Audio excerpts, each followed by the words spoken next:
ஒரே பிளானு, அது என்னோட அரசியல்ல மிகப்பெரிய ஒரு இடத்தை தொடுவதற்கு மட்டும்தான், அந்த சிஎம் பதவியை பிடிக்கிறது மட்டும்தான் அப்படிங்கிற அந்த ஒரே பிளானோட விஜய் அவர்கள் போவதற்கு இந்த திருச்சி, இந்த செப்டம்பர் 13 வழிவகுத்திருக்கு அப்படிங்கிறதையும் நம்ம இதிலிருந்து புரிஞ்சுக்க முடியும்.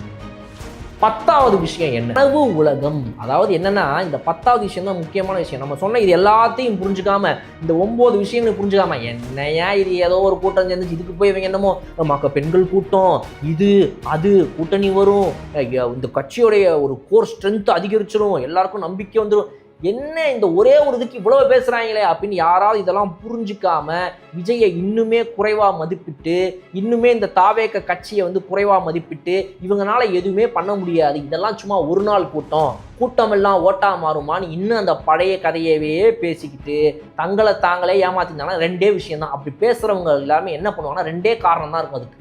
ஒன்று, அவங்களுக்கு அரசியல் புரிதல் இல்லை, அவங்க அரசியலை தப்பாக புரிஞ்சுக்கிட்டு இருக்கிறாங்கன்னு அர்த்தம். இல்லைனா 2வது, அவங்க தங்களை தாங்களே ஏமாற்றிக்கிட்டு இருக்காங்க, எனக்கு உண்மை தெரியும் ஆனால் நான் வெளியே ஒத்துக்க மாட்டேன்னு சொல்லி ஒரு கனவு உலகத்துக்குள்ளே தங்களை வச்சுக்கிட்டு இருக்காங்க. அவங்கள யாருனாலும் நம்ம காப்பாற்றவே முடியாது. இதுதான் 10 விஷயங்கள் விஜயோடைய இந்த முதல் மீட்டிங்லேருந்து நம்ம புரிஞ்சுக்கிட்டது. நீங்கள் இதை தாண்டி என்ன விஷயங்களை புரிஞ்சுக்கிட்டீங்க, இந்த வீடியோ எப்படி இருந்துச்சுங்கிறத கமெண்ட்ஸில் பதிவு பண்ணுங்கள்.